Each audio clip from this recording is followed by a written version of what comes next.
ಬ್ರಹ್ಮಶ್ರೀ ಪಿತಾಮಹ ಡಾಕ್ಟರ್ ಸುಭಾಷ್ ಪತ್ರಿಜಿ ಅವರಿಗೆ ಹಾಗೂ ಸ್ವರ್ಣಮಾಲಾ ಪತ್ರಿಯಮ್ಮನವರಿಗೆ ಆತ್ಮ ಪ್ರಣಾಮಗಳನ್ನ ಸಲ್ಲಿಸುತ್ತಾ, ಹಾಗೆ ನನ್ನ ಆಧ್ಯಾತ್ಮಿಕ ಗುರುಗಳಾದ ಮಹಾವತಾರ್ ಬಾಬಾಜಿ ಅವರಿಗೆ ಹಾಗೂ ಸನ್ಮಾನ್ಯ ಶ್ರೀ ಪ್ರಭಾವತಿ ಅಮ್ಮನವ್ರಿಗೆ ಕೂಡ ಆತ್ಮ ನಮನಗಳನ್ನು ತಿಳಿಸುತ್ತಾ ಇವತ್ತು ಸತ್ಸಂಗವನ್ನ ಸ್ಟಾರ್ಟ್ ಮಾಡೋಣ ಮಾಸ್ಟರ್ಸ್. ಅನೇಕ ರೀಡಿಂಗ್ಸ್ ಕೂಡ ಇದಾಗಿದೆ. ಮಹಾವತಾರ್ ಬಾಬಾಜಿ ಅವರೊಡನೆ ಸಂಭಾಷಣೆ ಅನ್ನುವ ಈ ಒಂದು ಪುಸ್ತಕ ಈ ರೀತಿಯಾಗಿದೆ ನೋಡಿ. ಈ ಪುಸ್ತಕದ ರೀಡಿಂಗ್ ಆಗ್ಲೇ ನಡೀತಾ ಇದೆ. ಯಾರಾದ್ರೂ ನೋಡಿಲ್ಲ ಅನ್ನೋರು ಆಲ್ರೆಡಿ ಯೂಟ್ಯೂಬ್ ಅಲ್ಲಿ ಇದೆ, ನೀವು ನೋಡ್ಕೋಬಹುದು ಮತ್ತೊಮ್ಮೆ. ಈಗ ಅದರ ಒಂದು ಮುಂದುವರೆದ ಭಾಗವನ್ನ ನಾವು ಈ ದಿನ ತಿಳ್ಕೊಳ್ಳೋಣ ಏನು ಅಂತ. ಅಂದ್ರೆ ಎಲ್ಲ ಗೊತ್ತಿದೆ ಇದರಲ್ಲಿ. ಮಾಸ್ಟರ್ ಪಲ್ಲವಿ ಮೇಡಮ್ ಅವ್ರಿಗೆ ಈ ಒಂದು ಕೃತಿ ಅಂದ್ರೆ ಇಲ್ಲಿ ಏನ್ ವಿಚಾರ ವಿನಿಮಯವನ್ನ ಹಂಚ್ಕೊಂಡಿದ್ದಾರೆ ಪುಸ್ತಕದಲ್ಲಿ, ಅದನ್ನ ಕಂಪ್ಲೀಟ್ ಆಗಿ ಮಹಾವತಾರ್ ಬಾಬಾ ಅವರೇ ಬಂದು ತಿಳಿಸಿರೋ ವಿಚಾರಗಳು, ಆ ವಿಚಾರಗಳನ್ನ ಅವರು ಈ ಒಂದು ಕೃತಿಯ ಮುಖಾಂತರವಾಗಿ ನಮ್ಗೆ ತಂದಿದ್ದಾರೆ.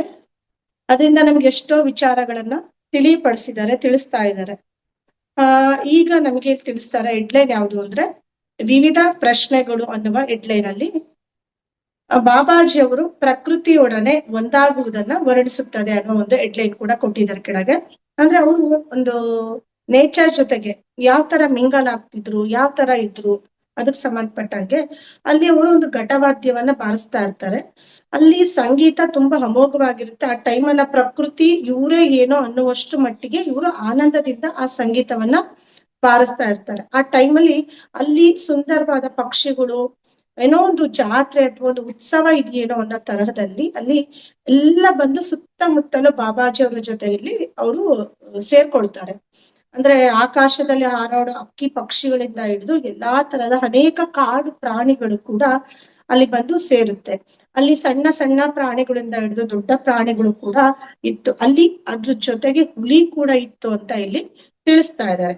ಆ ದೃಶ್ಯವನ್ನ ನೋಡೋದಕ್ಕೆ ತುಂಬಾನೇ ಅದ್ಭುತವಾಗಿ, ಹಾಗೆ ಮೋಡಿ ಮಾಡುವ ರೀತಿಯಲ್ಲಿ ಇತ್ತು ಅಂತ ಇಲ್ಲಿ ನಮ್ಗೆ ವರ್ಣಿಸ್ತಾ ಇದ್ದಾರೆ, ಹೇಳ್ತಾ ಇದ್ದಾರೆ.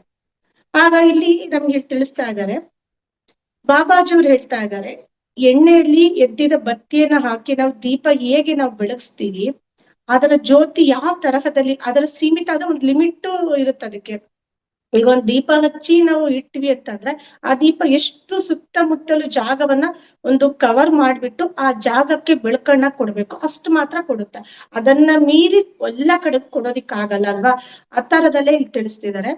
ಆ ಸುತ್ತಮುತ್ತಲಿನ ಸೀಮಿತ ಪ್ರದೇಶದಲ್ಲಿ ಹೇಗೆ ಬೆಳಕು ಬೀರುತ್ತದೆಯೋ ಹಾಗೆ ನಾನು ಕೂಡ ಒಂದು ಜ್ಯೋತಿ. ಅಂದ್ರೆ ಇವರು ಬಾಬಾಜಿ ಅವರು ಅವ್ರಿಗೆ ಗೊತ್ತಾಗ್ತಿರೋದನ್ನ ಅವರ ಜ್ಞಾನವನ್ನೇ ನಮ್ಗೆ ತಿಳಿಸ್ತಾ ಇದ್ದಾರೆ.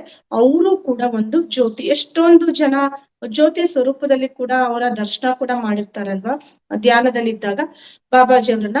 ಅದನ್ನ ಇಲ್ಲಿ ತಿಳಿಸ್ತಿದ್ದಾರೆ, ಇವರು ಕೂಡ ಒಂದು ಜ್ಯೋತಿ, ನಾನು ಜ್ಯೋತಿ ಅಲ್ಲ ಅನಂತವಾದ ಬೆಳಕು ಅಂತ ಕೂಡ ತಿಳಿಸ್ತಾ ಇದ್ದಾರೆ. ನಾನೇ ಒಂದು ಆತ್ಮ ನಿರ್ಧರಿಸಿದ ಕ್ಷಣವೇ ಅದು ಜ್ವಾಲೆಯನ್ನ ಹಿಂದಕ್ಕೆ ಬಿಟ್ಟು ಅನಂತವಾದ ಬೆಳಕಿನಲ್ಲಿ ವಿಲೀನಗೊಳ್ಳುತ್ತದೆ. ಅಂದ್ರೆ ಇವ್ರು ಹೇಳ್ತಾ ಇರೋದು, ಜಸ್ಟ್ ಒಂದು ಜ್ಯೋತಿ ಅಂದ್ರೆ ಒಂದು ಕಡೆಗಷ್ಟೇ ಸೀಮಿತವಾದ, ಅಂದ್ರೆ ಎಷ್ಟು ಬೇಕಷ್ಟೇ ಒಂದು ಪ್ರದೇಶವನ್ನ ಕವರ್ ಮಾಡ್ಬಿಟ್ಟು ಅಲ್ಲಿ ಬೆಳಕನ್ನ ಕೊಡ್ತಾರೆ ಅಲ್ವಾ. ಆದ್ರೆ ನಾನ್ ಬರೀ ಜ್ಯೋತಿ ಅಷ್ಟೇ ಅಲ್ಲ, ನಾನು ಕಂಪ್ಲೀಟ್ ಆಗಿ ಒಂದು ಅನಂತವಾದ ಬೆಳಕು. ಅನಂತ ಮೀನ್ಸ್ ಒಂದು ಲಿಮಿಟ್ ಇಲ್ಲ, ಅನ್ಲಿಮಿಟೆಡ್. ಅಂದ್ರೆ ಎಲ್ಲಾ ಕಡೆಗೂ ಇರುವಂತಹ ಒಂದು ಆತ್ಮ, ಅಥವಾ ಎಲ್ಲಾ ಕಡೆಗೂ ಇರುವಂತಹ ಒಂದು ಬೆಳಕು ಅಥವಾ ಜ್ಯೋತಿ ಅಂತ ಹೇಳ್ಬೋದು. ಆ ತರದಲ್ಲಿ ತಿಳಿಸ್ತಿದ್ದಾರೆ. ಆ ತರಹದ ಅನಂತವಾದ ಬೆಳಕು. ಮನಸ್ಸು ಬಹಳ ಕಿಡಿಗೇಡಿ, ಅಂದ್ರೆ ನಮ್ಮ ಮನಸ್ಸಿನ ಬಗ್ಗೆ ತಿಳಿಸ್ತಿದ್ದಾರೆ. ನಮ್ಮ ಮನಸ್ಸು ಹಾಗೆ ಅಲ್ವಾ, ಒಂದು ಸಲ ಇದ್ದ ಮನಸ್ಸು ಇನ್ನೊಂದು ಸಲ ಇರೋದಿಲ್ಲ, ಹಾಗೆ ಹೀಗೆ ಸ್ವಲ್ಪ ಮನಸ್ಸು ಒಯ್ದಾಡ್ತಾನೆ ಇರುತ್ತಲ್ವಾ. ಅದಕ್ಕೆ ಹೇಳ್ತಾ ಇದ್ದಾರೆ, ವಿಶೇಷವಾಗಿ ನಮ್ಮ ಆತ್ಮಕ್ಕೆ ಯಾವ ಹಾದಿ ಸರಿಯಲ್ಲವೋ ಅಂತಹ ಹಾದಿಯಲ್ಲಿ ನಾವು ಯಾವಾಗಲೂ ನಡೆಯುವಂತೆ ತಂತ್ರ ಮಾಡ್ತಾ ಇರುತ್ತೆ. ನಮಗೆ ಯಾವ್ದು ತಪ್ಪಿರುತ್ತೆ, ಅಂದ್ರೆ ಏನೋ ತಪ್ಪಿರುತ್ತೆ, ಅದು ಸರಿ ಅಲ್ಲ ಅಂತ ಗೊತ್ತಿರುತ್ತೆ. ಆದ್ರೂ ಕೂಡ ಮನಸ್ಸು ಈ ಒಂದು ಭೌತಿಕ ಪ್ರಪಂಚಕ್ಕೆ ನಾವು ಇನ್ವಾಲ್ವ್ ಆಗಿರ್ತೀವಲ್ಲ, ಆ ಕಡೆಗೆ ಹೋಗ್ಬೇಕು, ಅಲ್ಲೇ ಹೋಗ್ಬೇಕು. ಅಂದ್ರೆ ಈಗ ಮಕ್ಕಳು ಹೇಗೆ ಸಿಹಿ ತಿನ್ಬೇಡ, ಸ್ವೀಟ್ ತಿನ್ಬೇಡ ಅಥವಾ ಚಾಕ್ಲೇಟ್ ತಿನ್ಬೇಡ ಅಂದ್ರೆ, ಇಲ್ಲ ನನಗೆ ಚಾಕ್ಲೇಟೇ ಬೇಕು, ನನ್ಗೆ ಈ ಬೇಡ ಮನೆ ಊಟಗಳು ಅಥವಾ ಒಂದೊಳ್ಳೆ ಊಟ ರೆಡಿ ಮಾಡಿ ಊಟ ಕೊಡ್ತೀವಿ ಅಂದ್ರೆ ಅದನ್ನು ಬೇಡ, ಇಲ್ಲ ಸ್ನಾಕ್ ಬೇಕು ಅನ್ನೋದು. ಯಾವ ತರ ಮಕ್ಕಳು ಹಠ ಹಿಡಿದು ಬರೀ ಕೇವಲ ಒಂದು ಟೇಸ್ಟ್ ಇಷ್ಟ ಪಟ್ಬಿಟ್ಟು ಹೊರಗಿನ ತಿಂಡಿ ತೀರ್ಥ ಇಷ್ಟಪಡ್ತಾರೋ ಅದೇ ತರಹದಲ್ಲಿ ಈ ನಮ್ಮ ಮನಸ್ಸು ಕೂಡ ಏನು ಒಳ್ಳೇದು ಬೇಕೋ ಅದ್ರ ಕಡೆ ಗಮನ ಕೊಡದೆ ಬರೀ ಹೊರಗಿನ ಒಂದು ಈ ತರಹದ ಒಂದು ರೀತಿಯಲ್ಲಿ ಯಾವ್ದು ಬೇಡವಾಗಿರುತ್ತೆ ಆ ಕಡೆ ಗಮನ ಕೊಡ್ತಾ ಇರುತ್ತೆ ಅಂತ ಇಲ್ಲಿ ಅದನ್ನ ಮಾಡೋದಿಕ್ಕೆ ಒಂದು ತಂತ್ರ ಹುಡ್ತಾ ಇರುತ್ತೆ, ಏನೋ ಒಂದು ನೆಪ ಹುಡ್ತಾ ಇರುತ್ತೆ ಮನಸ್ಸು ಅಂತ ತಿಳಿಸ್ತಾ ಇದ್ದಾರೆ ಇಲ್ಲಿ. ನಾನು ಒಂದು ಅನಂತವಾದ ಬೆಳಕು ಎಂಬ ಅಂತಿಮ ಸತ್ಯವನ್ನ ನಾನು ಎಷ್ಟರ ಮಟ್ಟಿಗೆ ಅರಿತಿದ್ದೇನೆಯೋ ಈ ಕ್ಷಣದಲ್ಲಿ ನಾನು ಈಗಲೂ ಒಂದು ಜ್ಯೋತಿ ಎಂಬ ಸತ್ಯವನ್ನ ಕೂಡ ಅರಿತುಕೊಂಡಿದ್ದೇನೆ. ಅಂದ್ರೆ ಇವ್ರ ಅದನ್ನ ನಾವು ಅನಂತವಾದ ಬೆಳಕ ಎಲ್ಲಾ ಕಡೆ ಇರುವಂತಹ ಬೆಳಕು ಜ್ಯೋತಿ ಅಂತ ಯಾವಾಗ ನಾನು ಅರ್ಥಕೊಂಡಿದ್ದೀನಿ ಆಗ ಈಗ್ಲೂ ಕೂಡ ನಾನು ಜ್ಯೋತಿನೇ. ಅಂದ್ರೆ ಅವರು ಒಬ್ಬ ಒಂದು ಮನುಷ್ಯ ಅಥವಾ ಒಂದು ಭೌತಿಕ ಶರೀರ ಹೊಂದಿದ್ದೀನಿ ಅನ್ನೋ ಒಂದು ಫೀಲ್ ಅಲ್ಲಿ ಅಭಾವದಲ್ಲಿ ಅವ್ರು ಇಲ್ಲವೇ ಇಲ್ಲ. ಒಂದು ಜ್ಯೋತಿ ಸ್ವರೂಪ ಅಷ್ಟೇ ನಾನು. ಆತ್ಮ ಅಂದ್ರೆ ಅದು ಜ್ಯೋತಿ, ಒಂದು ಬೆಳಕು, ಅದನ್ನ ಹೇಳ್ತಾ ಇದ್ದಾರೆ.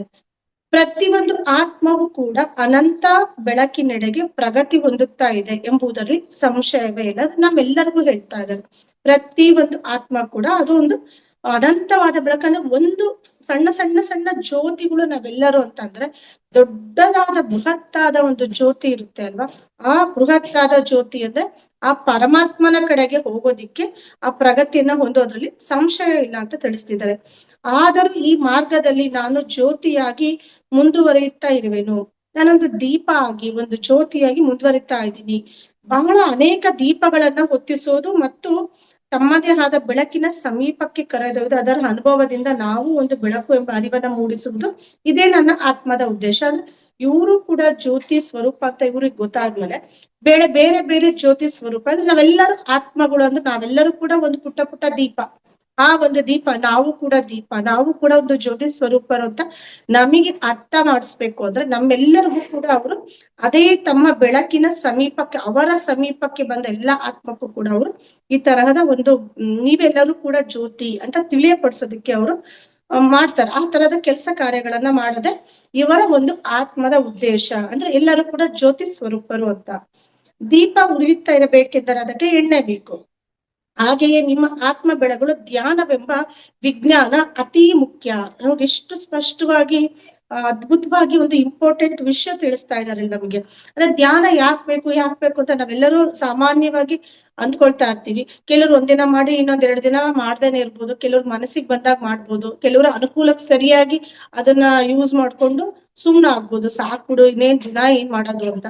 ಬಟ್ ಇಲ್ಲಿ ಹೇಳ್ತಾ ಇದ್ದಾರೆ ನೋಡಿ, ದೀಪ ಉರಿಬೇಕಂದ್ರೆ ಹೇಗೆ ಎಣ್ಣೆ ಬೇಕಾಗುತ್ತೆ, ಎಣ್ಣೆ ಇಲ್ಲದೆ ದೀಪ ಉರಿಯಲ್ಲ ಅಲ್ವಾ. ದೀಪನ ಹಚ್ಚುತ್ತೀವಿ ದೇವ್ರ ಕೊನೆಯಲ್ಲಿ ಅಂತ ಅಂದ್ರೆ ಅಥವಾ ಎಲ್ಲೇ ಹೊರಗೆ ಎಲ್ಲೇ ಒಂದು ನಮಗೆ ಅಗತ್ಯಕ್ಕೆ ಅನುಸಾರವಾಗಿ ದೀಪ ಹಚ್ಚಿದ್ರೆ ಅಲ್ಲಿ ಆ ದೀಪಕ್ಕೆ ಒಂದು ಎಣ್ಣೆ ಅವಶ್ಯಕತೆ ಇದ್ದೇ ಇರುತ್ತೆ.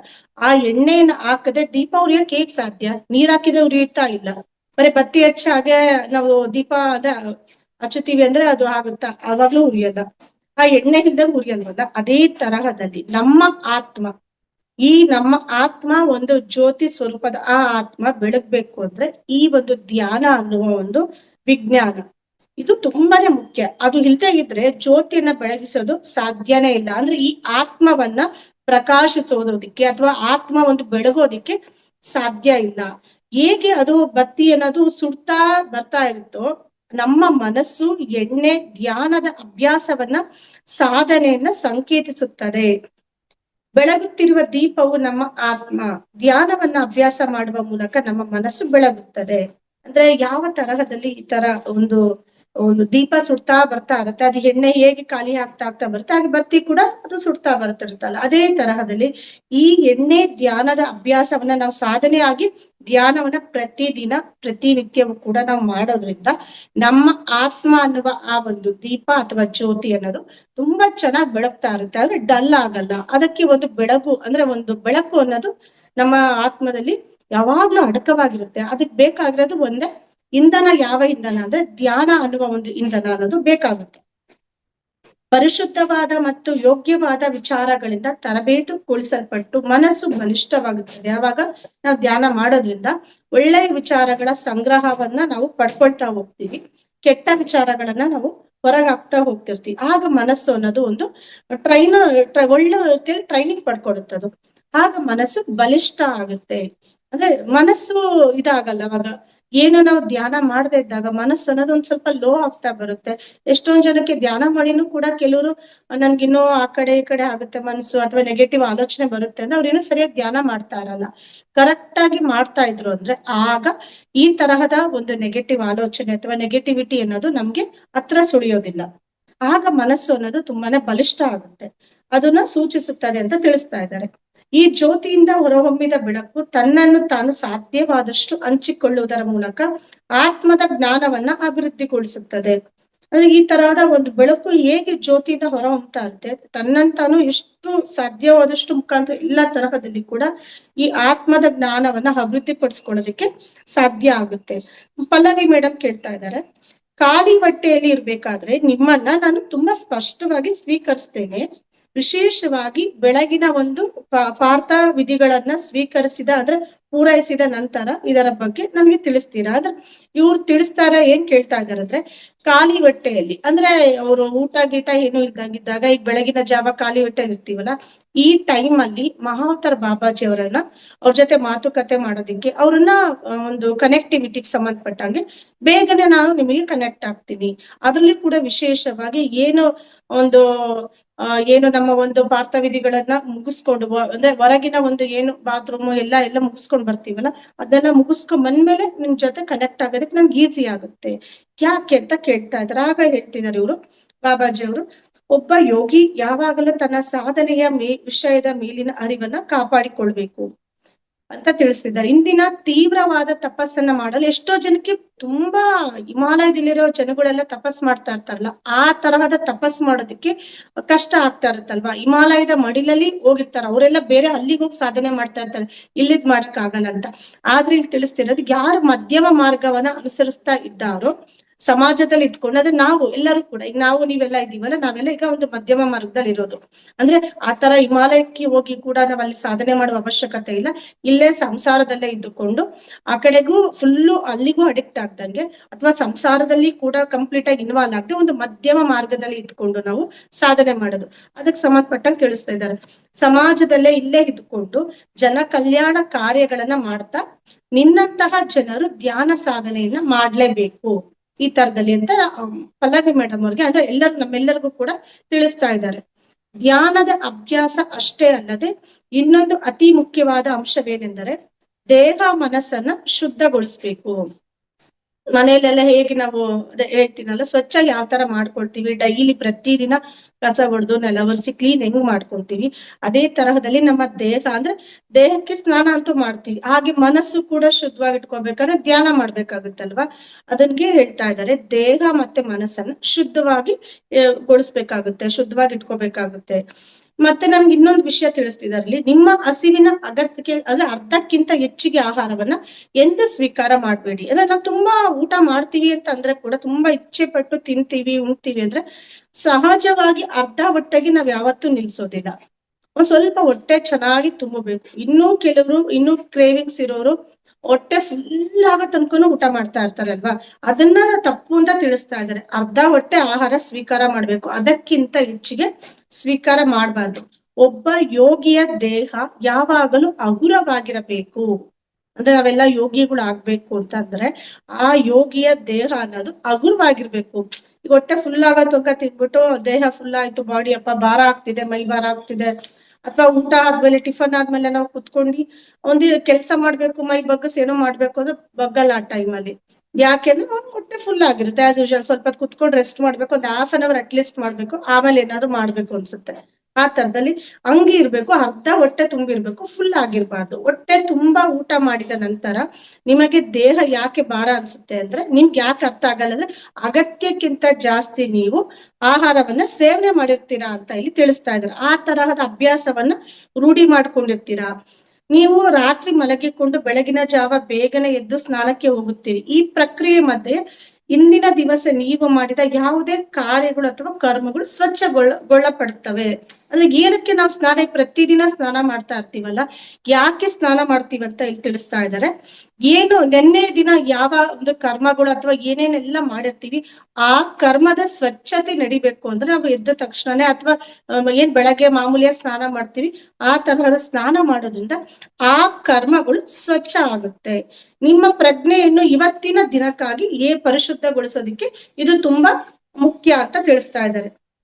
ಯಾವಾಗ ನಿಮ್ಮ ದೇಹವು ಆಹಾರವನ್ನ ಪಚನ ಮಾಡುತ್ತದೆಯೋ ಆಗ ಅದು ಶಕ್ತಿಯನ್ನ ಬಿಡುಗಡೆ ಮಾಡುತ್ತದೆ. ಅಂದ್ರೆ ನಮ್ಮ ದೇಹ ಹೇಗೆ ಅದು ತಿಂದ ಅನ್ನ ಒಂದು ಡೈಜೆಷನ್ ಆಗ್ತಾ ಇರುತ್ತೆ, ಆ ಟೈಮಲ್ಲಿ ಹೇಗೆ ಎನರ್ಜಿ ಬಿಡುಗಡೆ ಆಗ್ತಾ ಇರುತ್ತಲ್ಲ ಅದ್ರ ಬಗ್ಗೆ ತಿಳಿಸ್ತಾ ಇದ್ದಾರೆ. ಹೀಗೆ ದೇಹವು ಹೊಸ ಚೈತನ್ಯವನ್ನ ಮತ್ತೆ ಪಡೆಯೋದಿಕ್ಕೆ ತನ್ನನ್ನ ತಾನು ದೇಹ ಪ್ರಿಪೇರ್ ಮಾಡ್ಕೊಳ್ತಾ ಇರುತ್ತಲ್ವಾ, ಅದನ್ನ ಹೇಳ್ತಾ ಇದ್ದಾರೆ. ನನ್ನನ್ನು ಬರಮಾಡಿಕೊಳ್ಳುವ ಸಲುವಾಗಿ ಅಂದ್ರೆ ಮಹಾವತಾರ್ ಬಾಬಾಜಿ ಅವ್ರ ಜೊತೆಗೆ ಕನೆಕ್ಟ್ ಆಗ್ಬೇಕು ಅಂತ ಅಂದ್ರೆ ಯಾವ ತರದಲ್ಲಿ ಇರ್ಬೇಕು ಅನ್ನೋದನ್ನ ನಮ್ಗೆ ಹೇಳ್ತಿದ್ದಾರೆ. ನನ್ನನ್ನ ಬರಮಾಡಿಕೊಳ್ಳುವ ಸಲುವಾಗಿ ಮತ್ತು ನನ್ನ ಚೈತನ್ಯವನ್ನ ಹೊಸತಾಗಿ ಅನುಭವಿಸಬೇಕೆಂದರೆ ನೀವು ಇಂದಿನ ದಿನದ ಕರ್ಮಗಳಿಂದ ಮುಕ್ತರಾಗಿರಬೇಕು. ದೇಹದ ಈ ಅಂಶವು ಮನಸ್ಸಿನ ಮೇಲೆ ಅಗಾಧವಾದ ಪ್ರಭಾವವನ್ನ ಬೀರುತ್ತದೆ. ನೋಡಿ, ಅಂದ್ರೆ ಕರ್ಮ ಇದ್ದಾಗ ಯಾವುದೇ ಗುರು ಆದ್ರೂ ಬೇಗ ನಮಗೆ ಕನೆಕ್ಟ್ ಆಗಲ್ಲ. ಕನೆಕ್ಟ್ ಆಗ್ತಾ ಇದಾರೆ ಅಂದ್ರೆ ಅಲ್ಲಿ ಕರ್ಮ ಕೂಡ ಅಲ್ಲಿ ಕ್ಲಿಯರ್ ಆಗ್ತಾ ಇರುತ್ತೆ, ಅಥವಾ ಕ್ಲಿಯರ್ ಆಗಿರುತ್ತೆ, ಹೋಗಿರುತ್ತೆ, ನಿವಾರಣೆ ಆಗಿರುತ್ತೆ.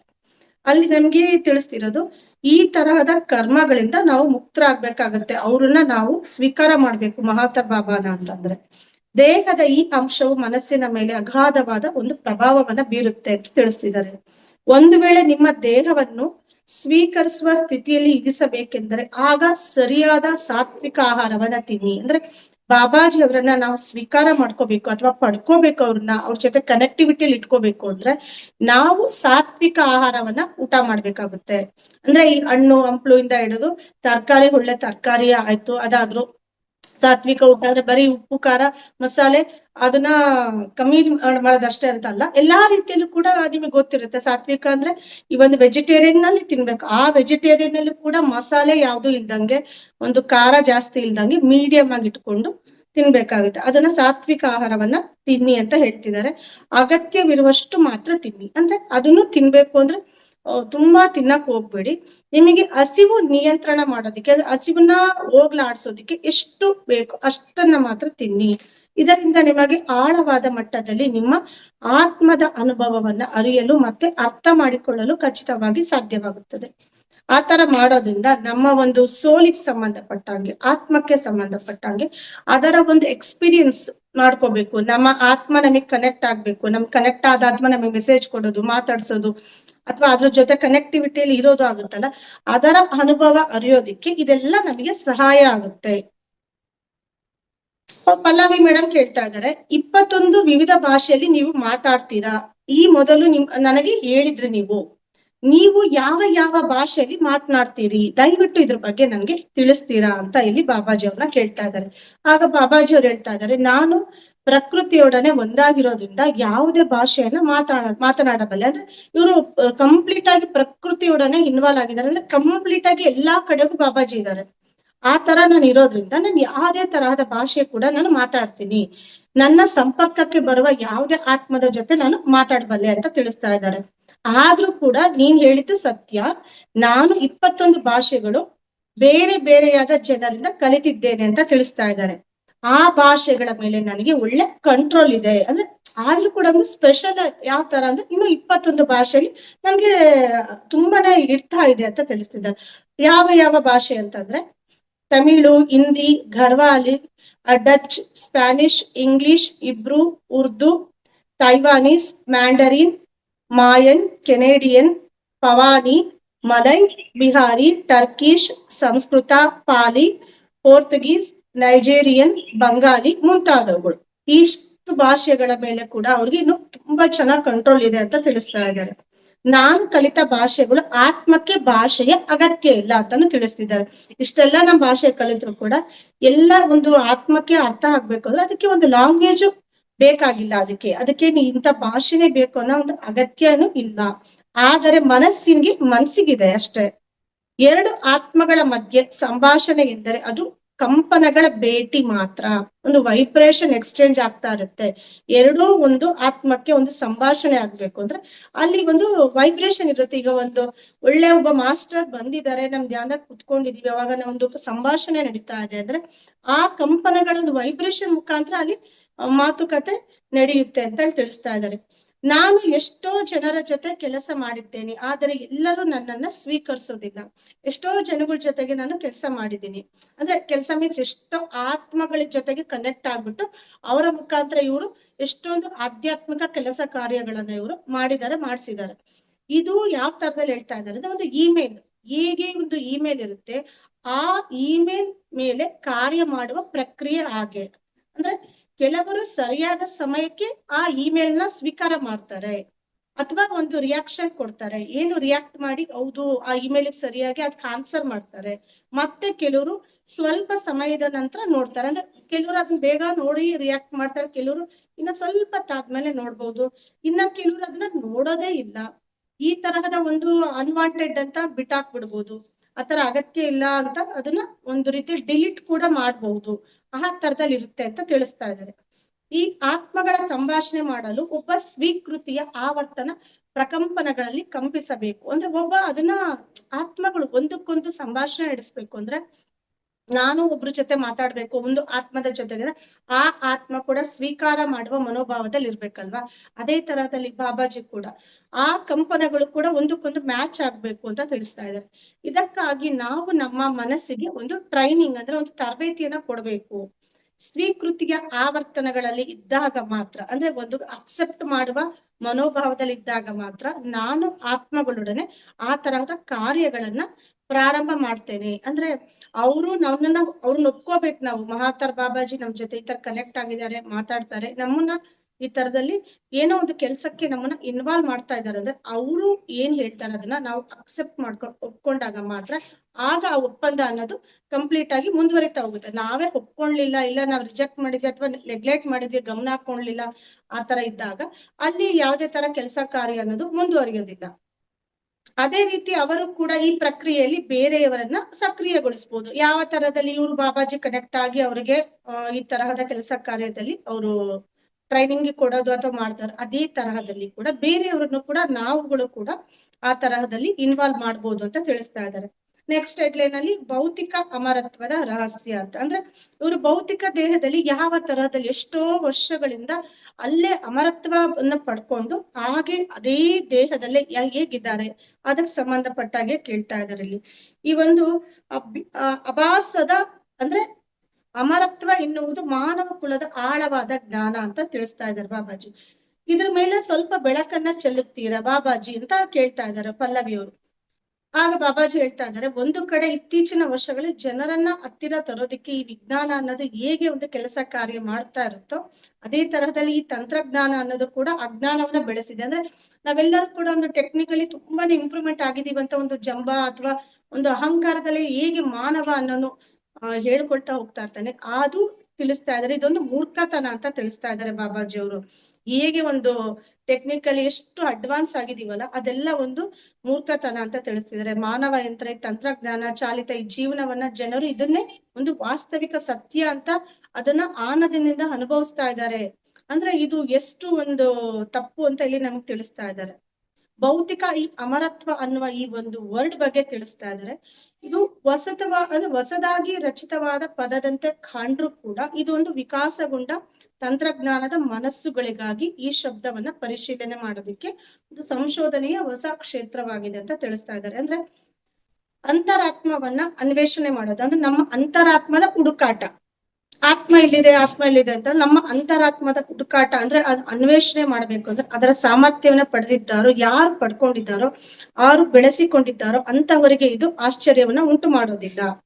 ಯಾವಾಗ ನೀವು ನಿಮ್ಮೊಳಗೆ ಆಂತರ್ಯದೊಳಗೆ ಆಳವಾಗಿ ಅವಲೋಕನ ಮಾಡ್ತೀರಿ, ಯಾವಾಗ ನಾವು ಧ್ಯಾನ ಕೂತ್ಕೊಂಡು ನಮ್ಮ ಆತ್ಮದ ಜೊತೆ ಕನೆಕ್ಟ್ ಆಗ್ಬಿಟ್ಟು ಅಲ್ಲಿ ಜಾಸ್ತಿ ನಾವು ಅವಲೋಕನ ಮಾಡ್ತೀವಿ, ಆಗ ಆತ್ಮವೇ ಅಮರ ಎಂಬುದು ಅರ್ಥವಾಗುತ್ತದೆ. ಈ ದೇಹ ಅನ್ನೋದು ನಶ್ವರ, ಎಲ್ಲರಿಗೂ ಸಹಜವಾಗಿ ಅದೊಂದು ಪದ ಗೊತ್ತಿದೆ, ದೇಹ ಅನ್ನೋದು ನಶ್ವರ, ಆತ್ಮ ಅನ್ನೋದು ಶಾಶ್ವತ ಅಂತ. ಬಟ್ ಆದ್ರೂ ಅದು ತಿಳಿದಿದ್ರು ಕೂಡ ಅದ್ರ ಕಡೆ ಗಮನ ಇರೋದಿಲ್ಲ ನಮಗೆ.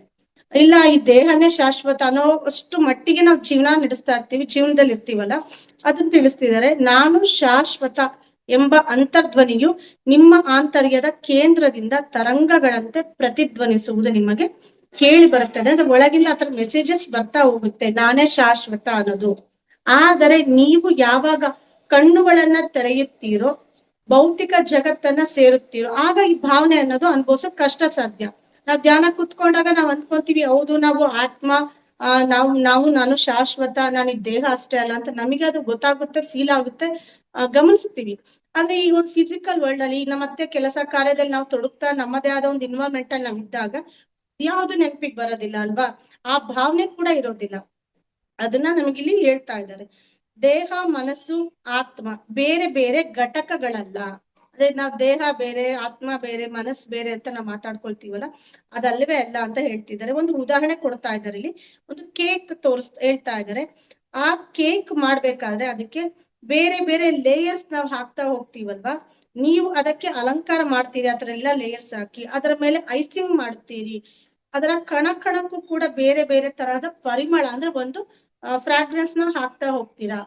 ಕೊನೆಯದಾಗಿ ಆ ಕೇಕ್ ರೆಡಿ ಆಗುತ್ತೆ. ಅದಕ್ಕೆ ಚಾಕ್ಲೇಟ್ ಕೇಕ್ ಅಥವಾ ಬಟರ್ ಸ್ಕಾಚ್ ಕೇಕ್ ಈ ತರದ ಹೆಸರುಗಳನ್ನ ನಾವ್ ಇಡ್ತೀವಲ್ಲ, ಅದೇ ತರಹದಲ್ಲಿ ನೀನು ಅಥವಾ ನಾನು ಅಥವಾ ಆತ್ಮ ಅನ್ನೋದು ಬೇರೆ ಬೇರೆ ಘಟಕ ಅಲ್ವೇ ಅಲ್ಲ ಅಂತ ತಿಳಿಸ್ತಾ ಇದಾರೆ. ಅಂದ್ರೆ ಇಡೀ ಒಂದು ಕಂಪ್ಲೀಟ್ ಆಗಿ ಅಷ್ಟೆಲ್ಲ ಲೇಯರ್ ಹಾಕ್ಬಿಟ್ಟು ಎಲ್ಲ ಮಾಡಿ ಕಂಪ್ಲೀಟ್ ಆಗಿ ಒಂದು ಕೇಕ್ ಅಂತ ಹೆಸರಿಡ್ತೀವಿ. ಆ ಕೇಕಿಗೆ ಇದು ಬೇರೆ ಲೇಯರು, ಇದು ಬೇರೆ ಲೇಯರು ಅಂತ ನಾವಿದ್ದಾಗ, ಓ ಇದು ಬೇರೆ, ಅದು ಬೇರೆ, ಅದು ಬೇರೆ ಅಂತ ನಾವು ಲೇಯರ್ಸ್ಗೆ ಅದೊಂದು ಹೆಸರಿಡಲ್ಲ ಕೇಕ್ ಅಂತ. ಕಂಪ್ಲೀಟ್ ಆಗಿ ಅದೆಲ್ಲ ರೆಡಿ ಆದ್ಮೇಲೆ ಒಂದು ಕೇಕ್, ಅದು ಕೇಕ್ ಅಂತ ಹೆಸರಿಡ್ತೀವಲ್ಲ, ಅದೇ ತರಹದಲ್ಲಿ ಅದು ಒಂದು ದೇಹ ಬೇರೆ, ಆತ್ಮ ಬೇರೆ ಅಥವಾ ಮನಸ್ಸು ಬೇರೆ ಅಂತ ಅಲ್ಲ, ಎಲ್ಲ ಕೂಡ ಒಂದೇ ಅಂತ ಇಲ್ಲಿ ತಿಳಿಸ್ತಾ ಇದ್ದಾರೆ. ಇದನ್ನ ಯಾರು ಸಾಕ್ಷಾತ್ಕಾರ ಮಾಡ್ಕೊಳ್ತಾರೋ, ಇದ್ರೊಡನೆ ಸಂಪೂರ್ಣವಾಗಿ ಬದುಕ್ತಾರೋ ಅಂತವ್ರು ಒಂದೇ ದೇಹದಲ್ಲಿ, ಅಂದ್ರೆ ಅದನ್ನ ಸಾಕ್ಷಾತ್ಕಾರ ಮಾಡ್ಕೊಂಡವ್ರು. ನಾನು ಅಂದ್ರೆ ಈ ದೇಹ, ಮನಸ್ಸು, ಆತ್ಮ ಬೇರೆ ಬೇರೆ ಅಲ್ಲ ಅನ್ನೋದನ್ನ ಸಾಕ್ಷಾತ್ಕಾರ ಯಾರು ಮಾಡ್ಕೊಳ್ತಾರೋ ಅಂತವ್ರು ಈ ತರಹದ ಒಂದೇ ದೇಹದಲ್ಲೇ, ಅದೇ ಶರೀರದಲ್ಲೇ ಅವರು ತಮಗೆ ಬೇಕಾದಷ್ಟು ಕಾಲ ಅವರು ಒಂದು ಭೌತಿಕವಾಗಿ ಅಮರತ್ವವನ್ನ ಹೊಂದಬಹುದು. ಅಂದ್ರೆ ಅದನ್ನ ಇವರು ರಿಯಲೈಸ್ ಮಾಡ್ಕೊಂಡಿದ್ದಾರೆ ಮಹಾವತಾರ್ ಬಾಬಾ ಅವರು. ಹಾಗಾಗಿ ಅವರು ಅದೇ ದೇಹದಲ್ಲಿ ಅದೇ ಒಂದು ಎಷ್ಟೋ ವರ್ಷಗಳಿಂದ ಅವರು ಇದ್ದಾರೆ. ಆಧ್ಯಾತ್ಮಿಕ ಜೀವನ ಮತ್ತೆ ಭೌತಿಕ ಜೀವನ ಮತ್ತು ಆಧ್ಯಾತ್ಮಿಕ ಜೀವನ ಅನ್ನೋದು ಕೂಡ ಡಿಫ್ರೆನ್ಶಿಯೇಟ್ ಮಾಡಬಾರ್ದು ಅಂತ ತಿಳಿಸ್ತಾ ಇದ್ದಾರೆ. ಆದ್ರೂ ಕೂಡ ಕೆಲವು ಮೂಢರಿಗೆ, ಅಜ್ಞಾನಿಗಳಿಗೆ, ಸಾಕಷ್ಟು ಜ್ಞಾನೋದಯ ಆಗದೆ ಇರುವಂತಹ ಜನರಲ್ಲಿ ದೇಹ, ಮನಸ್ಸು, ಆತ್ಮ ಎಲ್ಲವೂ ಒಂದೇ ಘಟಕ ಎಂಬ ಸಮಗ್ರ ಸತ್ಯದ ಅರಿವು ಬೇರೆ ಬೇರೆ ಪ್ರಮಾಣದಲ್ಲಿ ಇರುತ್ತದೆ. ಈ ಅಂತಿಮ ಸತ್ಯವನ್ನ ಅರಿಯಲು ಅವರು ತಮ್ಮ ಅಂತರಾತ್ಮದ ಹತ್ರ ಅವರು ಹೋಗ್ಲೇಬೇಕು. ಅಂದ್ರೆ ಈ ತರಹದ ಒಂದು ಸತ್ಯ ರಿಯಲೈಸೇಷನ್ ಆಗ್ಬೇಕು ಅವ್ರಿಗೆ, ಅಂದ್ರೆ ಧ್ಯಾನ ಕೂತ್ಕೊಂಡು ಆ ಒಂದು ಅಂತರಾತ್ಮದ ಹತ್ರ ಹೋದಾಗ ಮಾತ್ರ ಗೊತ್ತಾಗುತ್ತೆ. ನೆಕ್ಸ್ಟ್ ಹೆಡ್ಲೈನ್ ಹೇಳ್ತಿದ್ದಾರೆ ಇಲ್ಲಿ, ನಂಬಿಕೆಯ ಶಕ್ತಿ ಅನ್ನೋ ಒಂದು ಹೆಡ್ಲೈನ್ ಅಲ್ಲಿ ಕೊಡ್ತಾ ಇದ್ದಾರೆ. ನಂಬಿಕೆ ಮೀನ್ಸ್ ಅಂದ್ರೆ ಎಷ್ಟೋ ಜನರನ್ನ ನಾವು ನಂಬ್ತಾ ಇರ್ತೀವಿ, ಗಂಡ ಹೆಂಡತಿನಾಗ್ಲಿ, ಹೆಂಡತಿ ಗಂಡನಾಗ್ಲಿ ಅಥವಾ ಮಕ್ಕಳನ್ನಾಗ್ಲಿ, ಎಷ್ಟೊಂದು ನಾವು ನಂಬಿಕೆಯಿಂದ ಆ ಒಂದು ವ್ಯಕ್ತಿಗಳ ಜೊತೆಗೆ ಜೀವನ ಮಾಡ್ತಾ ಇರ್ತೀವಲ್ಲ, ನಾವ್ ಏನು ಒಂದು ನಂಬಿ ಜೀವನ ಮಾಡ್ತಾ ಇರ್ತೀವಲ್ಲ, ಆ ವ್ಯಕ್ತಿ ನನ್ನ ಚೆನ್ನಾಗಿ ನೋಡ್ಕೊಳ್ತಾರೆ, ಚೆನ್ನಾಗೆ ನನ್ನ ಬಾಳಿಸ್ತಾರೆ ಅಥವಾ ಬದುಕಿಸ್ತಾರೆ. ಯಾವ್ದೇ ತರ ಆ ನಂಬಿಕೆ ಇಲ್ಲ ಅಂದ್ರೆ ಆ ವ್ಯಕ್ತಿ ಜೊತೆ ನಾವು ಜೀವನ ಮಾಡೋದಕ್ಕೆ ಸಾಧ್ಯ ಆಗೋದಿಲ್ಲ.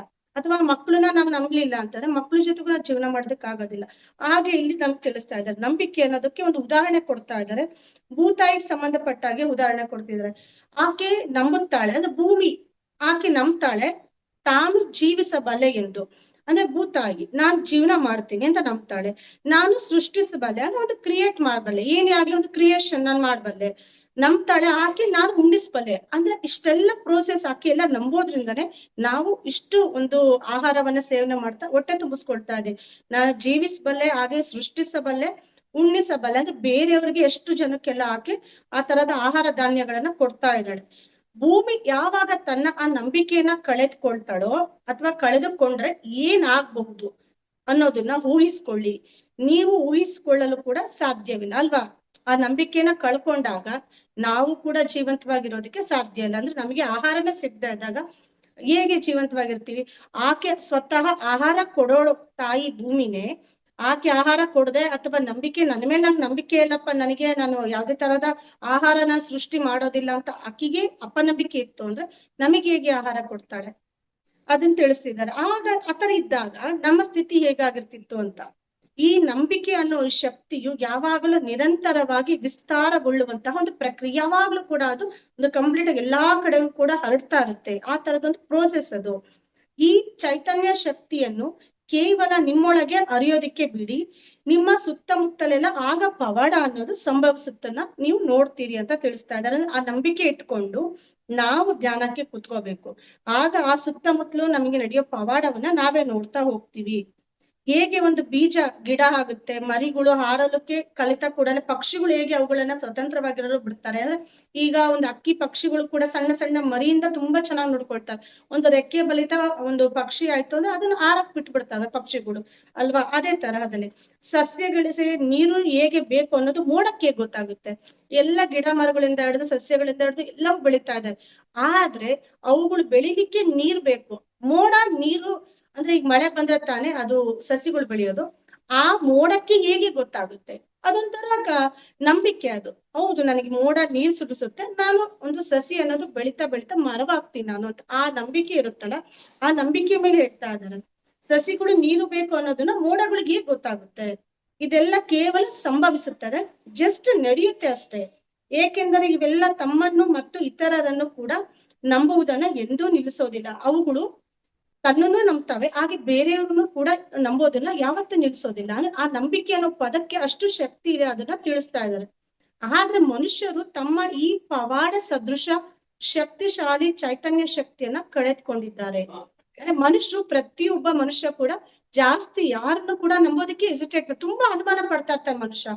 ಎಲ್ಲರನ್ನು ಕೂಡ ಅಷ್ಟು ಈಸಿಯಾಗಿ ನಂಬೋದಿಲ್ಲ. ಪ್ರತಿಯೊಂದು ಒಂದು ಸಂಬಂಧದಲ್ಲಿ ಕೂಡ ಹಾಗೇನೆ ಎಲ್ಲವನ್ನು ಕೂಡ ಅನುಮಾನ ದೃಷ್ಟಿಯಲ್ಲಿ ನೋಡ್ತಾ ಇರ್ತಾನಲ್ಲ, ಆ ಒಂದು ಶಕ್ತಿ, ಒಂದು ಚೈತನ್ಯ ಶಕ್ತಿಯನ್ನ ಕಳೆದುಕೊಂಡಿದ್ದಾನೆ. ಈಗ ಸಂಪೂರ್ಣ ಆಟ ಏನಂದ್ರೆ ಈ ಚೈತನ್ಯ ಶಕ್ತಿಯನ್ನ ಮತ್ತೆ ಮತ್ತೆ ಪುನರ್ ನಿರ್ಮಾಣ ಮಾಡಬೇಕು. ಮತ್ತೆ ಮತ್ತೆ ಅದನ್ನ ನಮಗೆ ರೀಕ್ರಿಯೇಟ್ ಮಾಡ್ತಾ ಹೋಗ್ಬೇಕು. ಈ ಸತ್ಯದಲ್ಲಿ ನೀವು ಜೀವಿಸುವವರೆಗೆ ಮಾಡುತ್ತಲೇ ಇರಬೇಕು. ಅಂದ್ರೆ ನಾವು ಹೇಗೆ ಒಂದು ಜೀವನ ತಾಳ್ತಾ ಇರ್ತೀವಿ, ನಮ್ಮ ಒಂದು ಎಂಡಿಂಗ್ ತನಕ, ಅಂದ್ರೆ ನಮ್ಮ ಒಂದು ಕೊನೆ ಉಸಿರು ಇರೋವರೆಗೂ ಕೂಡ ಈ ತರಹದ ಒಂದು ನಂಬಿಕೆ ಅನ್ನುವ ಶಕ್ತಿಯನ್ನ ಹುಟ್ಟಾಕ್ತಾನೆ ಇರ್ಬೇಕು.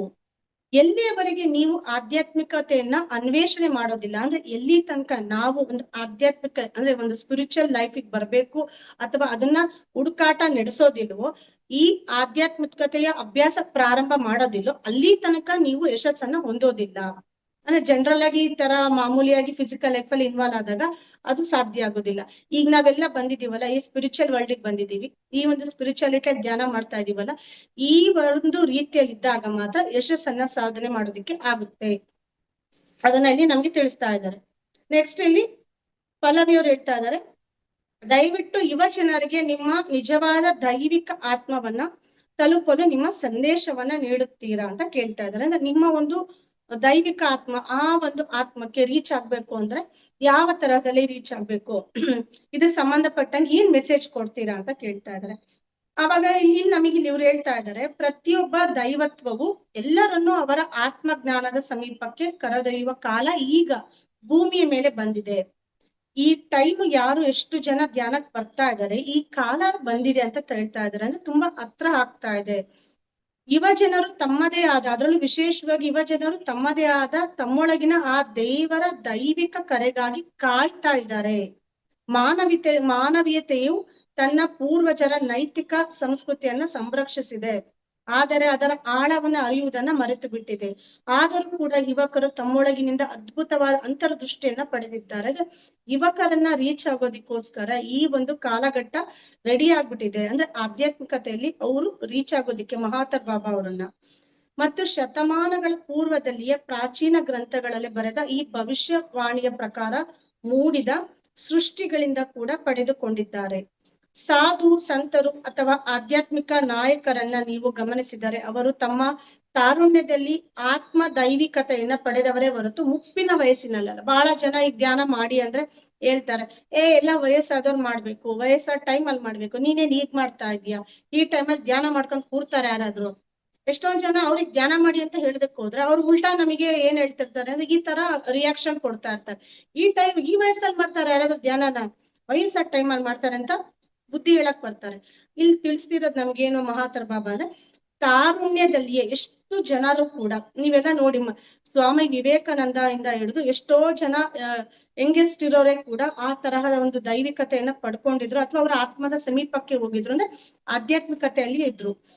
ಈ ಆತ್ಮ ದೈವಿಕತೆಯನ್ನ ಆ ಟೈಮಲ್ಲಿ ಪಡೆದ್ರು ಹೊರತಾಗಿ ಅವರು ವಯಸ್ಸಾದ ಅಂದ್ರೆ ಮುಪ್ಪಿನ ಟೈಮಲ್ಲಿ ಪಡೆದಿದ್ದಲ್ಲ.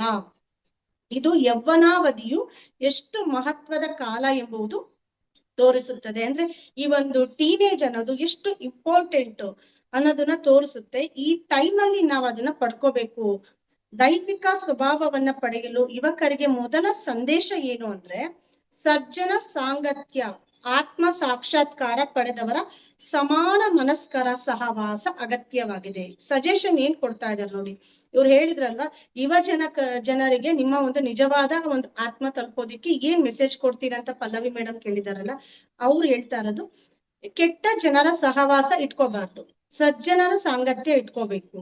ಅದನ್ನ ಇಟ್ಕೊಳ್ಳೋದ್ರ ಜೊತೆಯಲ್ಲಿ ಆ ಆತ್ಮ ಸಾಕ್ಷಾತ್ಕಾರ ಯಾರ್ಯಾರು ಪಡ್ಕೊಂಡಿರ್ತಾರೆ, ದೊಡ್ಡ ದೊಡ್ಡ ಒಂದು ಯೋಗಿಗಳಾಗಿರ್ಬೋದು ಅಥವಾ ಇಲ್ಲಿ ಜನಸಾಮಾನ್ಯರಲ್ಲೇ ಒಂದು ಸ್ಪಿರಿಚುವಲ್ ರೊಟೀನ್ ವರ್ಕ್ ಮಾಡ್ಕೊಳ್ತಾ ಒಂದು ಇರ್ತಾರ ಇನ್ವಾಲ್ವ್ಮೆಂಟ್ ಅಲ್ಲಿ, ಆ ತರಹದ ಸಾಂಗತ್ಯವನ್ನ ಪಡಿಬೇಕು. ಅಂದ್ರೆ ಆ ತರಹದ ಜೊತೆಯಲ್ಲಿ ಇರ್ಬೇಕು.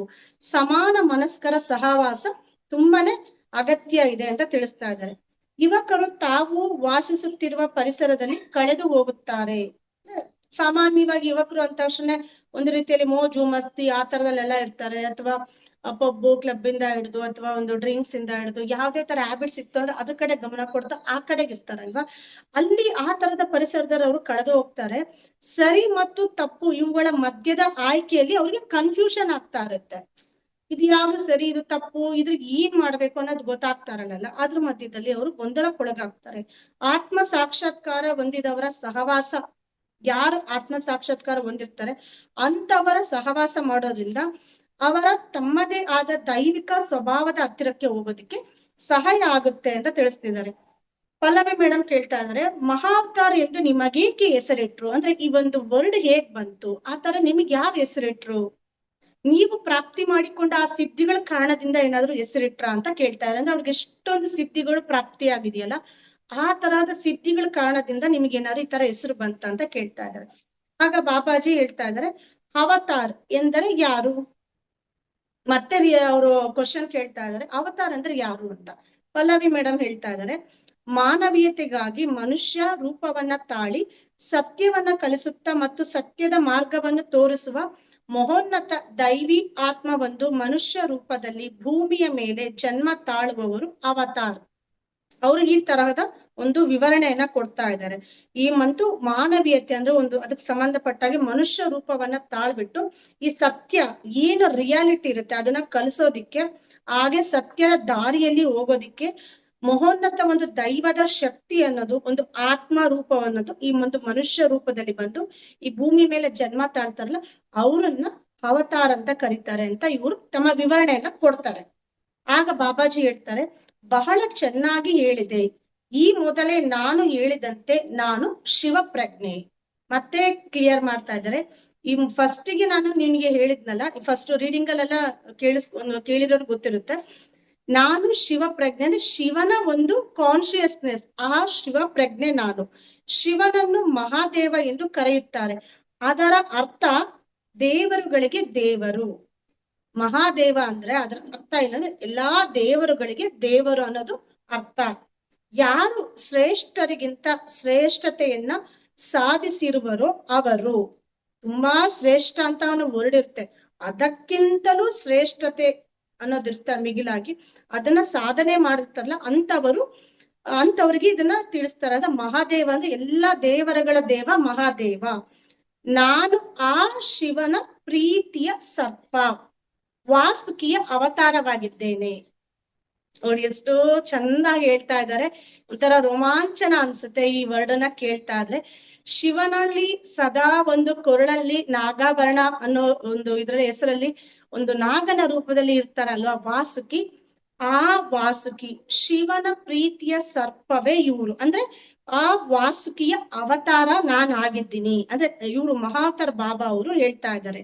ಆ ಸರ್ಪ ವಾಸುಕಿ ಇದೆಯಲ್ಲ ಅದರ ಒಂದು ಅವತಾರ ನಾನು ಶಿವನದ್ದೇ ಭಾಗವಾದ ವಾಸುಕಿಯ ಅವತಾರ. ಅಂದ್ರೆ ಮತ್ತೆ ಕ್ಲಿಯರ್ ಮಾಡ್ತಾ ಇದ್ದಾರೆ.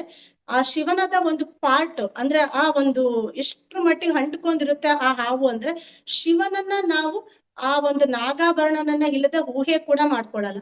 ಪರಶಿವ ಅಂದ್ರೆ ಜಟೆ, ಹಾಗೆ ಒಂದು ಕೊರಳಲ್ಲಿ ನಾಗಾಭರಣ ಅಂದ್ರೆ ನಾಗ ಇದ್ದಾನೆ, ಅದಷ್ಟು ನಮ್ಗೆ ಒಂದು ಪಿಕ್ಚರೈಸೇಷನ್ ಬಂದ್ಬಿಡ್ತೀವಿ ಶಿವ ಅಂತ ನೆನ್ಪು ಮಾಡ್ಕೊಂಡ್ರೆ. ಅದನ್ನೇ ತಿಳಿಸ್ತಿದ್ದಾರೆ ಇಲ್ಲಿ. ಶಿವ ಅನ್ನೋದು ಶಿವನದ್ದೇ ಒಂದು ಭಾಗ ನಾನು, ಅಂದ್ರೆ ವಾಸುಕಿ ಅವತಾರ. ಇದೇ ಕಾರಣಕ್ಕಾಗಿ ನನ್ನನ್ನು ನೋಡಿದ ಅಥವಾ ನನ್ನೊಡನೆ ಅನುಭವವನ್ನ ಪಡೆದ ಈ ಭೂಮಿಯ ಮೇಲಿನ ಜನರು ನನ್ನನ್ನು ನಾನು ಸಾಧಿಸಿದ್ದನ್ನ ಸಾಧಿಸುವುದು ಅಸಾಧ್ಯ ಅಥವಾ ಅಸಾಮಾನ್ಯ ಅಂದ್ಕೊಳ್ತಾರೆ. ಇವ್ರು ಎಷ್ಟು ಸಾಧನೆ ಮಾಡಿದ್ದಾರೆ ಅಂದ್ರೆ ಈ ಕಾರಣದಿಂದ. ಅಂತ ಒಂದು ಸಾಧನೆ ಯಾಕೆ ಮಾಡಿದಾರೆ ಅಂದ್ರೆ, ಇವ್ರು ಸಾಮಾನ್ಯರಲ್ಲಿ ಸಾಮಾನ್ಯರಲ್ಲ. ಅಂದ್ರೆ ಆ ವಾಸುಕಿ ಅವತಾರ ಇವ್ರು ಅಂದ್ಮೇಲೆ ಇನ್ ಯಾವ ಮಟ್ಟದ ಸಾಧನೆ ಅವ್ರದ್ದಾಗಿರುತ್ತೆ ನಾವು ಊಹೆ ಕೂಡ ಮಾಡ್ಕೊಳಕ್ಕಾಗಲ್ಲ ಅಲ್ವಾ. ಅದನ್ನ ತಿಳಿಸಿದ್ದಾರೆ. ಅದಕ್ಕೆ ಇದನ್ನ ನಮ್ಗೆ ಹೇಳ್ತಾ ಇದಾರೆ, ಅಸಾಮಾನ್ಯವಾದದ್ದನ್ನ ನಾನು ಮಾಡ್ತಾ ಇದ್ದೀನಿ, ಅದೇ ರೀಸನ್ಗೆ ಅಂತ ಹೇಳ್ತಾರೆ ಕೆಲವರು ಅಂತ ಹೇಳ್ತಾ ಇದಾರೆ. ನಾನು ಪಡೆದುಕೊಂಡ ಶಕ್ತಿ, ಸಾಮರ್ಥ್ಯ, ಸಿದ್ಧಿಗಳು ಕೆಲವರಿಗೆ ಜನಗಳಿಗೆ ಇದು ಮಾಂತ್ರಿಕ ಅನ್ಸುತ್ತೆ, ಆದ್ರೆ ಅದು ಮಾಂತ್ರಿಕ ಅಲ್ಲ, ಅದು ಅಲೌಕಿಕ ವಿಜ್ಞಾನ ಅಂತ ತಿಳಿಸ್ತಾ ಇದ್ದಾರೆ. ಇದನ್ನ ಅರ್ಥ ಮಾಡಿಕೊಳ್ಳಲು ಅಲೌಕಿಕ ವಿಜ್ಞಾನದ ಜ್ಞಾನವನ್ನ ಪಡೆಯಬೇಕಾಗುತ್ತೆ. ಅದೇ ಒಂದು ಸಬ್ಜೆಕ್ಟ್ ನ ನಾವು ಅರ್ಥ ಮಾಡ್ಕೋಬೇಕಂದ್ರೆ ಅದನ್ನ ನಾವು ಓದದೆ ಅಥವಾ ತಿಳ್ಕೊಳ್ದೆ ಅಥವಾ ಕೇಳ್ದೆ ಅದನ್ನ ಅರ್ಥ ಮಾಡ್ಕೊಳಕ್ ಬರಲ್ಲ.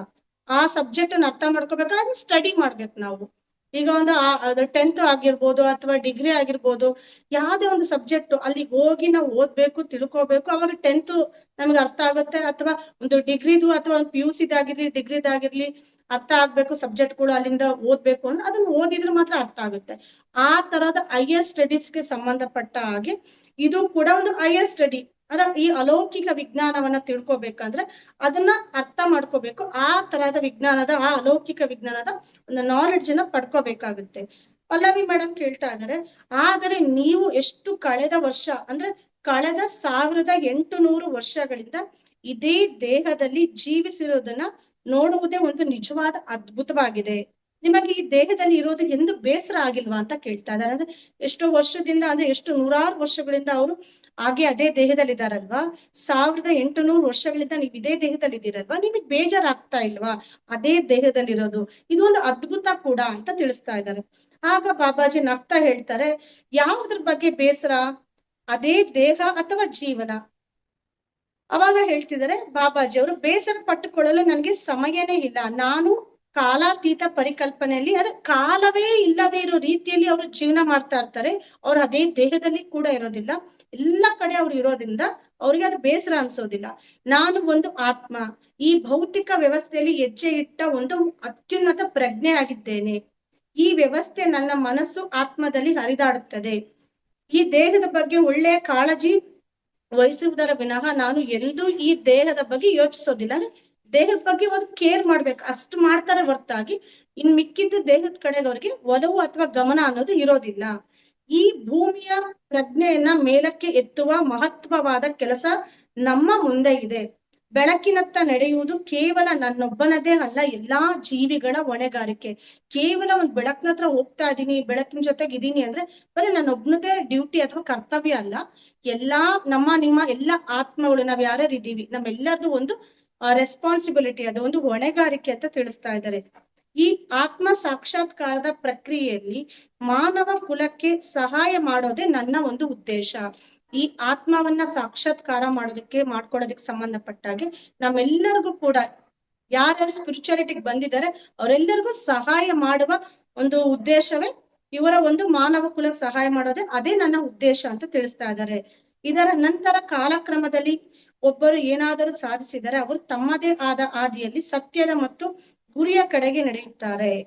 ಎಷ್ಟು ಅದ್ಭುತವಾಗಿ ಎಲ್ಲ ವಿಚಾರಗಳನ್ನು ತಿಳಿಸಿದ್ದಾರೆ ನೋಡಿ ಮಾಸ್ಟರ್ಸ್. ಇವರು ಶಿವಪ್ರಜ್ಞೆ ಅನ್ನೋದನ್ನ ತಿಳಿಸ್ತಾರೆ ನಮಗೆ. ಇವರು ಒಂದು ವಾಸುಕಿಯ ಅವತಾರ ಅನ್ನೋದು ಕೂಡ ತಿಳಿಸಿದ್ದಾರೆ. ಯಾಕಂದ್ರೆ ಎಷ್ಟೋ ಜನ ಮೆಡಿಟೇಟರ್ಸ್ ಇವರ ಒಂದು ರೂಪವನ್ನ ನೋಡಿರ್ತಾರೆ, ಎಷ್ಟೋ ಜನ ಸರ್ಪದ ರೂಪದಲ್ಲೇ ನೋಡಿರ್ತಾರೆ. ನಾನು ಕೇಳ್ಪಟ್ಟಿದ್ದೀನಿ, ನನ್ನ ಒಂದು ಎಷ್ಟೋ ಜನ ಫ್ರೆಂಡ್ಸ್ ಇದಾರಲ್ವಾ, ಯಾರು ಸ್ಪಿರಿಚುವಲ್ ಫ್ರೆಂಡ್ಸ್ ಅದ್ರಲ್ಲೂ ಕೂಡ, ಅವರು ಧ್ಯಾನ ಮಾಡಿದಾಗ ಅವರು ಮಹಾವತಾರ್ ಬಾಬಾ ಅವರು ಕಂಡಿರೋದನ್ನ ದೃಶ್ಯ ಹೇಳ್ತಾ ಇದ್ದಾರೆ. ಅದು ದೊಡ್ಡದಾದ ಒಂದು ಬೃಹತ್ ಸರ್ಪದ ರೂಪದಲ್ಲಿ ಕೂಡ ನಾನು ನೋಡಿದೀನಿ, ದರ್ಶನ ಪಡ್ಕೊಂಡಿದೀನಿ. ಒಂದೊಂದ್ಸಲ ಭಯ ಕೂಡ ಆಗಿದೆ, ಒಂದೊಂದ್ಸಲ ಭಯನೂ ಆಗಿರಲ್ಲ. ಆ ತರದಲ್ಲಿ ವಿವರಣೆ ಕೊಟ್ಟಿದ್ರು. ನನ್ಗೆ ಯಾಕೆ ಆತರ ಹೇಳ್ತಾ ಇದ್ರು ಗೊತ್ತಿರ್ಲಿಲ್ಲ ನನ್ಗೆ. ಈಗ ಇನ್ನೂ ಕರೆಕ್ಟ್ ಆಗಿ ಗೊತ್ತಾಗ್ತಿದೆ. ಅವ್ರು ಹೇಳ್ತಾ ಇರೋದು ಇವರು ಅದರ ಒಂದು ವಾಸ್ಪಿಯ ಅವತಾರ ಆಗಿರೋದ್ರಿಂದ ಇವರು ಆ ತರಹದಲ್ಲಿ ಅವ್ರಿಗೆ ಒಂದು ದರ್ಶನವನ್ನ ಕೊಟ್ಟಿರ್ತಾರೆ. ನೆಕ್ಸ್ಟ್ ನಾಳೆ ನಾವು ಬಾಬಾಜಿ ಅವರೊಡನೆ ಪ್ರಶ್ನೋತ್ತರಗಳು ಅನ್ನುವ ಒಂದು ವರ್ಡಿಂಗ್ ಅಲ್ಲಿ ನಾವು ಚಾಪ್ಟರ್ ನ ನೋಡೋಣ ಮಾಸ್ಟರ್ಸ್. ಇಲ್ಲಿಗೆ ಈ ಒಂದು ಬುಕ್ ರೀಡಿಂಗು ಕಂಪ್ಲೀಟ್ ಆಯ್ತು. ನಾಳೆ ದಿನ ಮತ್ತೆ ನೆಕ್ಸ್ಟ್ ಒಂದು ಏನೇನ್ ವಿಚಾರಗಳನ್ನ ತಿಳಿಸ್ತಾ ಹೋಗ್ತಾರೆ ಅನ್ನೋದನ್ನ ನಾವು ತಿಳ್ಕೊಳ್ತಾ ಹೋಗೋಣ. ಇಲ್ಲಿವರೆಗೆ ಎಲ್ಲ ವ್ಯವಧಾನದಿಂದ ಯಾರ್ಯಾರು ಕೇಳಿದಿರಿ ನಿಮ್ಮೆಲ್ಲರಿಗೂ ಕೂಡ ಆತ್ಮಪೂರ್ವಕ ಧನ್ಯವಾದಗಳನ್ನ ತಿಳಿಸುತ್ತಾ ಈ ಒಂದು ಮಹಾವತಾರ್ ಬಾಬಾಜಿ ಸಂಭಾಷಣೆ ಈ ಒಂದು ಪುಸ್ತಕವನ್ನ ಒಂದು ರೀಡಿಂಗಿಗೆ ನನ್ನ ಸೆಲೆಕ್ಟ್ ಮಾಡ್ಕೊಂಡಿರೋದಕ್ಕೆ ಮಹಾವತಾರ್ ಬಾಬಾಜಿ ಅವ್ರಿಗೂ ಕೂಡ ಆತ್ಮಪೂರ್ವಕವಾದ ಧನ್ಯವಾದಗಳನ್ನ ತಿಳಿಸ್ತಾ ಇದ್ದೀನಿ. Thank you so much masters. Thank you madam.